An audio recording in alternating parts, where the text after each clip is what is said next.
When I reflected on his crimes and malice, my hatred and revenge burst all bounds of moderation. I would have made a pilgrimage to the highest peak of the Andes, could I, when there, have precipitated him to their base. I wished to see him again, that I might wreak the utmost extent of abhorrence on his head and avenge the deaths of William and Justine. Our house was the house of mourning. My father's health was deeply shaken by the horror of the recent events. Elizabeth was sad and desponding, she no longer took delight in her ordinary occupations, all pleasure seemed to her sacrilege toward the dead, eternal woe and tears she then thought was the just tribute she should pay to innocence so blasted and destroyed. She was no longer that happy creature who in earlier youth wandered with me on the banks of the lake and talked with ecstasy of our future prospects. The first of those sorrows which are sent to wean us from the earth had visited her, and its dimming influence quenched her dearest smiles. When I reflect, my dear cousin, said she, on the miserable death of Justine Moritz, I no longer see the world and its works as they before appeared to me. Before, I looked upon the accounts of vice and injustice that I read in books or heard from others as tales of ancient days or imaginary evils, at least they were remote and more familiar to reason than to the imagination, but now misery has come home, and men appear to me as monsters thirsting for each other's blood. Yet I am certainly unjust. Everybody believed that poor girl to be guilty, and if she could have committed the crime for which she suffered, assuredly she would have been the most depraved of human creatures. For the sake of a few jewels, to have murdered the son of her benefactor and friend, a child whom she had nursed from its birth, and appeared to love as if it had been her own. I could not consent to the death of any human being, but certainly I should have thought such a creature unfit to remain in the society of men. But she was innocent. I know, I feel she was innocent, you are of the same opinion, and that confirms me. Alas! Victor, when falsehood can look so like the truth, who can assure themselves of certain happiness? I feel as if I were walking on the edge of a precipice, towards which thousands are crowding and endeavoring to plunge me into the abyss. William and Justine were assassinated, and the murderer escapes, he walks about the world free, and perhaps respected. But even if I were condemned to suffer on the scaffold for the same crimes, I would not change places with such a wretch. I listened to this discourse with the extremest agony. I, not indeed, but in effect, was the true murderer. Elizabeth read my anguish in my countenance, and kindly taking my hand, said, "My dearest friend, you must calm yourself. These events have affected me, God knows how deeply, but I am not so wretched as you are. There is an expression of despair, and sometimes of revenge, in your countenance that makes me tremble. Dear Victor, banish these dark passions. Remember the friends around you, who center all their hopes in you. Have we lost the power of rendering you happy? Ah! While we love, while we are true to each other, here in this land of peace and beauty, your native country, we may reap every tranquil blessing what can disturb our peace." And could not such words from her whom I fondly prized before every other gift of fortune suffice to chase away the fiend that lurked in my heart? Even as she spoke I drew near to her, as if in terror, lest at that very moment the destroyer had been near to rob me of her. Thus not the tenderness of friendship, nor the beauty of earth, nor of heaven, could redeem my soul from woe, the very accents of love were ineffectual. I was encompassed by a cloud which no beneficial influence could penetrate. The wounded deer dragging its fainting limbs to some untrodden brake, there to gaze upon the arrow which had pierced it, and to die, was but a type of me. Sometimes I could cope with the sullen despair that overwhelmed me, but sometimes the whirlwind passions of my soul drove me to seek, by bodily exercise and by change of place, some relief from my intolerable sensations. It was during an access of this kind that I suddenly left my home, and bending my steps towards the near alpine valleys, sought in the magnificence, the eternity of such scenes, to forget myself and my ephemeral, because human, sorrows. My wanderings were directed towards the valley of Chamonix. I had visited it frequently during my boyhood. 6 years had passed since then, I was a wreck, but naught had changed in those savage and enduring scenes.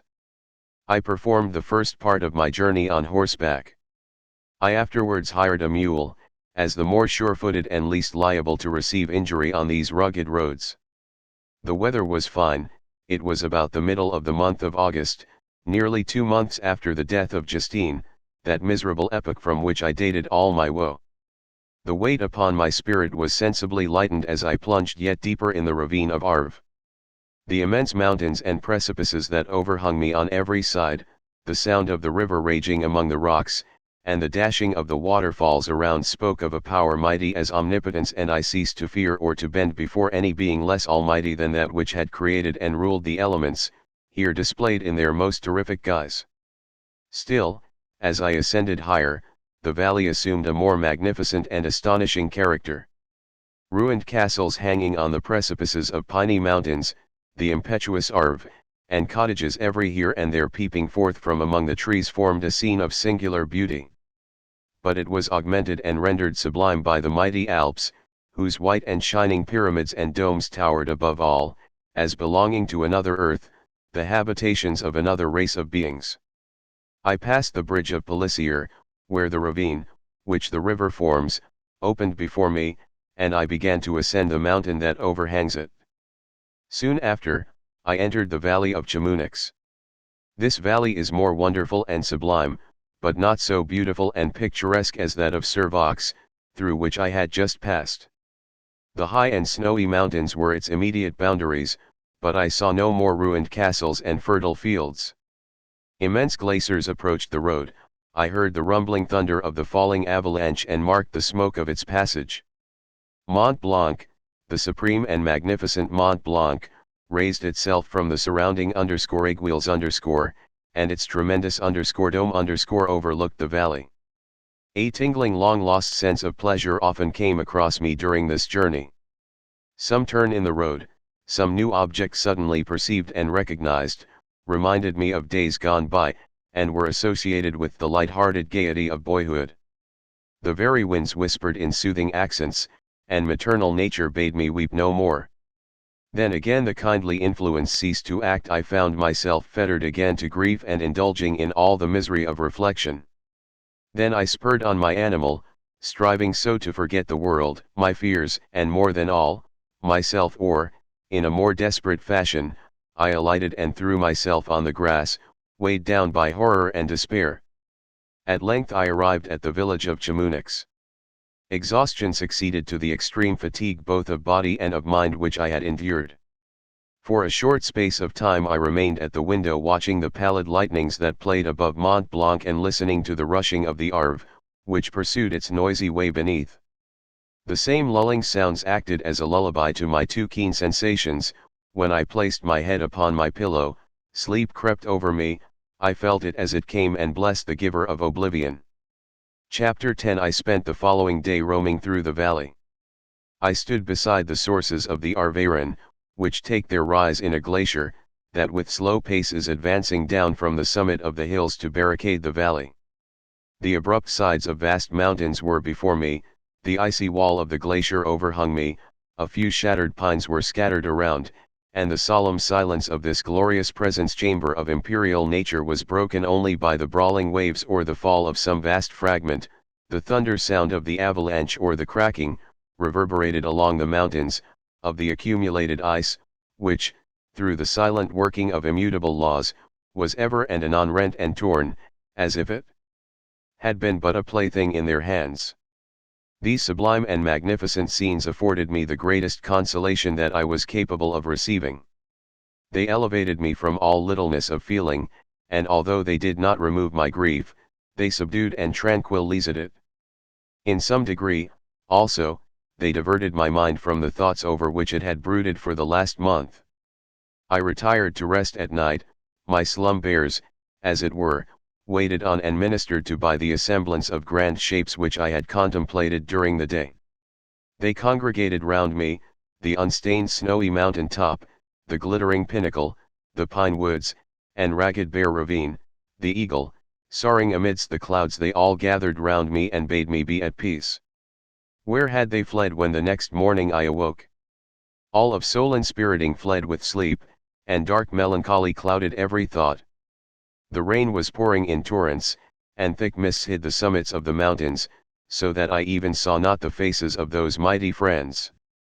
Still I would penetrate their misty veil and seek them in their cloudy retreats. What were rain and storm to me? My mule was brought to the door, and I resolved to ascend to the summit of Montagne Verte. I remembered the effect that the view of the tremendous and ever-moving glacier had produced upon my mind when I first saw it. It had then filled me with a sublime ecstasy that gave wings to the soul and allowed it to soar from the obscure world to light and joy. The sight of the awful and majestic in nature had indeed always the effect of solemnizing my mind and causing me to forget the passing cares of life. I determined to go without a guide, for I was well acquainted with the path, and the presence of another would destroy the solitary grandeur of the scene. The ascent is precipitous, but the path is cut into continual and short windings, which enable you to surmount the perpendicularity of the mountain. It is a scene terrifically desolate. In 1,000 spots the traces of the winter avalanche may be perceived, where trees lie broken and strewed on the ground, some entirely destroyed, others bent, leaning upon the jutting rocks of the mountain or transversely upon other trees. The path, as you ascend higher, is intersected by ravines of snow, down which stones continually roll from above. One of them is particularly dangerous, as the slightest sound, such as even speaking in a loud voice, produces a concussion of air sufficient to draw destruction upon the head of the speaker. The pines are not tall or luxuriant, but they are somber and add an air of severity to the scene. I looked on the valley beneath. Vast mists were rising from the rivers which ran through it and curling in thick wreaths around the opposite mountains, whose summits were hid in the uniform clouds, while rain poured from the dark sky and added to the melancholy impression I received from the objects around me. Alas! Why does man boast of sensibilities superior to those apparent in the brute? It only renders them more necessary beings. If our impulses were confined to hunger, thirst, and desire, we might be nearly free, but now we are moved by every wind that blows and a chance word or scene that word may convey to us. We rest, a dream has power to poison sleep. We rise, one wandering thought pollutes the day. We feel, conceive, or reason, laugh or weep, embrace fond woe, or cast our cares away, it is the same, for, be it joy or sorrow, the path of its departure still is free. Man's yesterday may ne'er be like his morrow, naught may endure but mutability. It was nearly noon when I arrived at the top of the ascent. For some time I sat upon the rock that overlooks the sea of ice. A mist covered both that and the surrounding mountains. Presently a breeze dissipated the cloud, and I descended upon the glacier. The surface is very uneven, rising like the waves of a troubled sea, descending low, and interspersed by rifts that sink deep. The field of ice is almost a league in width, but I spent nearly 2 hours in crossing it. The opposite mountain is a bare perpendicular rock. From the side where I now stood Montagne Verte was exactly opposite, at the distance of a league, and above it rose Mont Blanc, in awful majesty. I remained in a recess of the rock, gazing on this wonderful and stupendous scene. The sea, or rather the vast river of ice, wound among its dependent mountains, whose aerial summits hung over its recesses. Their icy and glittering peaks shone in the sunlight over the clouds. My heart, which was before sorrowful, now swelled with something like joy. I exclaimed, "Wandering spirits, if indeed ye wander, and do not rest in your narrow beds, allow me this faint happiness, or take me, as your companion, away from the joys of life." As I said this I suddenly beheld the figure of a man, at some distance, advancing towards me with superhuman speed.